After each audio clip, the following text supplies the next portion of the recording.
Ventilação mecânica, então lá, ó, nós já começamos a falar do processo que vai ocorrer quando o paciente aí tem alterações, ele não consegue fazer por conta própria, mas, conforme eu havia falado com vocês anteriormente, não é obrigatório ser o tempo inteiro. Porque, lógico, quando a gente fala de ventilação mecânica, ela existe aí vários métodos que podem ser empregados, existem várias formas que podem ser utilizadas, vários tipos de ciclos que podem ser trabalhados, mas basicamente, tá, de uma forma mais simples, mais tranquila, pode ser uma ventilação mecânica controlada, basicamente controlada, pode ser assistida, ou pode ser assisto controlada ou ainda pressão de suporte. Então, basicamente, nós temos essas quatro modalidades. Claro que se você for pesquisar, se você for olhar, existem trocentos, existem um monte, mas, basicamente, essas quatro modalidades de ventilação mecânica, para você entender o que essa máquina faz, qual que é o papel dela, o que ela desenvolve. Quando a gente falar que a ventilação mecânica, ela é controlada. Ventilação mecânica controlada. O que significa isso? O ciclo de programação do ventilador, ele é ativado, ele começa independente se existe um esforço do paciente ou não. Independente da situação do paciente, se fizer a programação para modo de ventilação controlado, o ventilador controla tudo. Ah, não, eu quero que esse meu paciente aqui ventile 16 vezes por minuto, 16 RPMs. Eu vou lá na máquina, ventilação controlada, 16 RPM. Inicia, pronto. Ah, lógico que não é só isso, tá? Mas é pra vocês entenderem. Inicia. E aí o que vai acontecer? A máquina vai...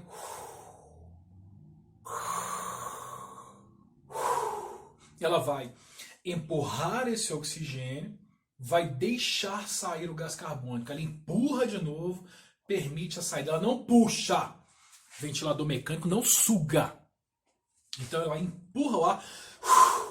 Aí a pressão torácica e atmosférica vão voltar com a posição normal, fazendo com que esse ar saia. Ela empurra de novo o oxigênio e a máquina deixa esse ar sair.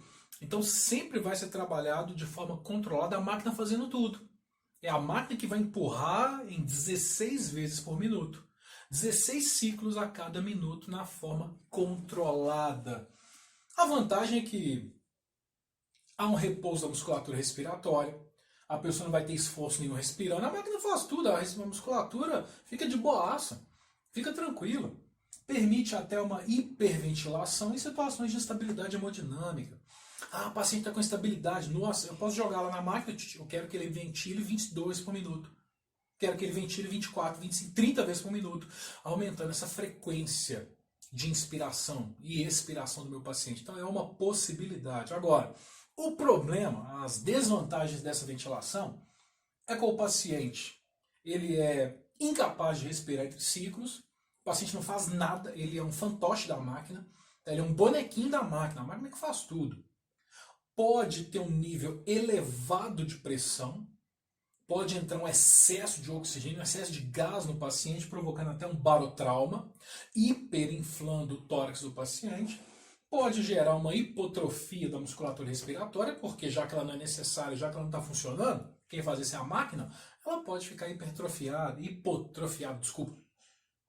E podem ter efeitos aí na hemodinâmica do paciente, efeitos deletérios, efeitos problemáticos, complicatórios. Uma vez que eu vou fornecer oxigênio contínuo, constante, se eu tirar, eu posso ter uma queda de saturação, eu altero a hemodinâmica do meu paciente, eu diminuo a saturação de O2 dele. Então, pode acontecer quando a máquina fica por conta própria fazendo todo o procedimento.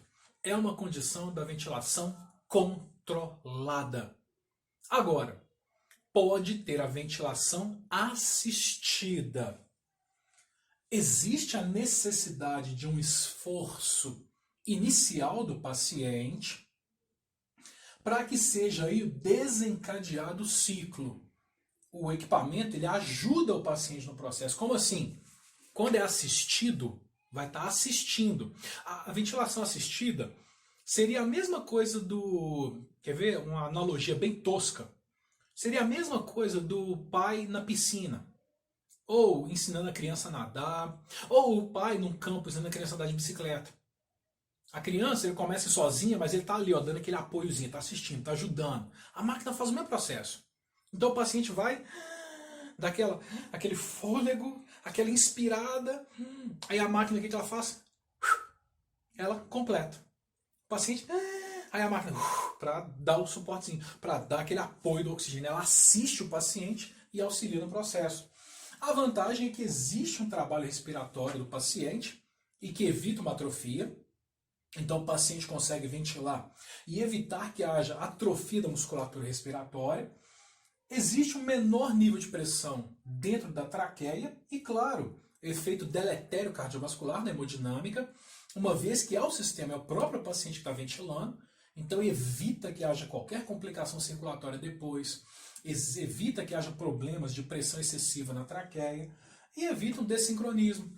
Evita que haja ali um processo de o paciente está inspirando e a máquina está lá inspirando. Aí o paciente começa, respira, a máquina empurra o ar todo.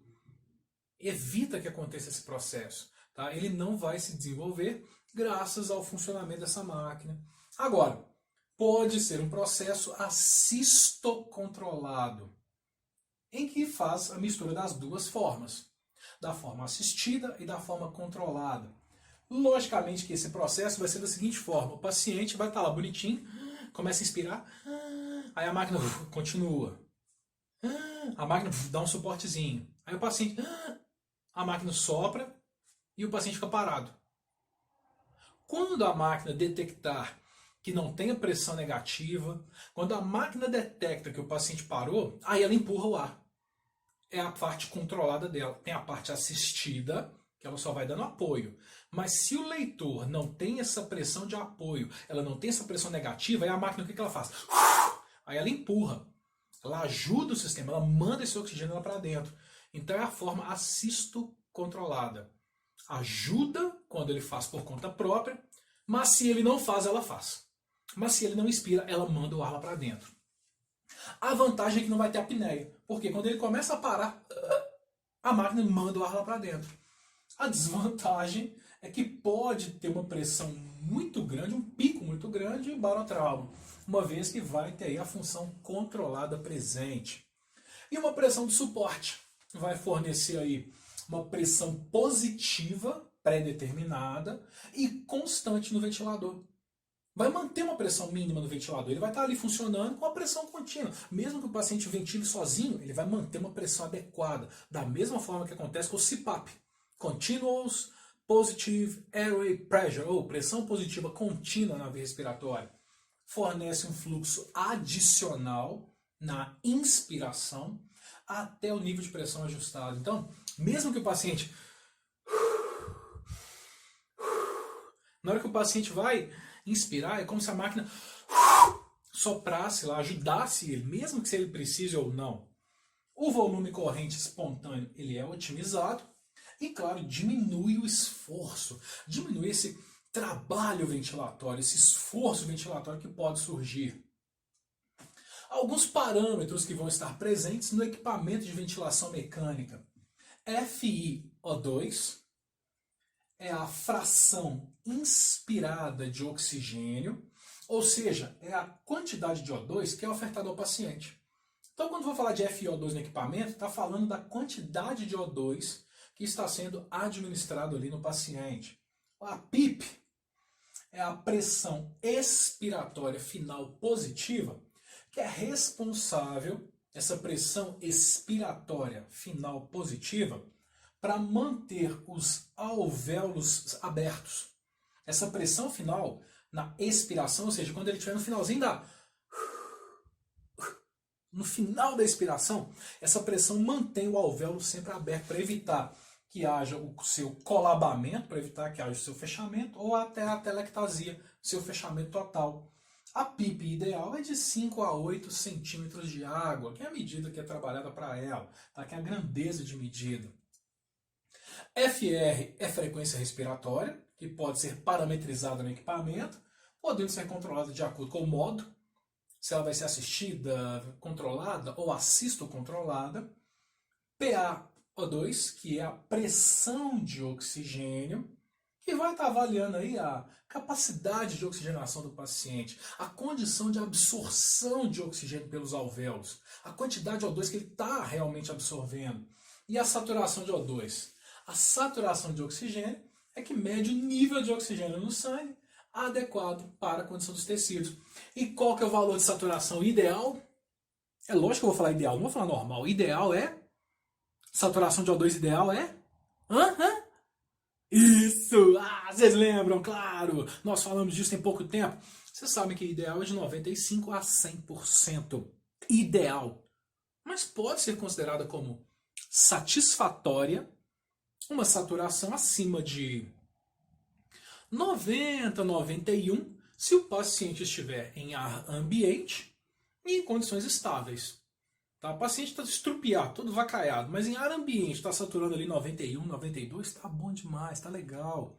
Então a gente mantém essa saturação. O ideal é de 95 a 100, então está lá a saturação. Agora, complicações que podem estar presentes da ventilação mecânica. Complicações que podem surgir desse procedimento. Hiper ou hipoventilação. Pode ter uma ventilação excessiva ou uma ventilação até deficiente. Alterar a função mucociliar. Pode modificar ali as funções dos cílios, das células de produção de muco, uma vez que o ar já vai estar aquecido, uma vez que o ar já vai entrar úmido, uma vez que ele não vai ter movimentação da musculatura acessória para indicar respiração. Toxicidade pelo oxigênio, excesso de oxigênio, pode trazer alterações potencialmente importantes. A atelectasia pode surgir com a ventilação, escolabamento de alvéolos, fechamento. Barotrauma, infecções podem estar presentes também. São possíveis complicações da ventilação mecânica. São possibilidades da máquina sendo utilizada no paciente. Ok?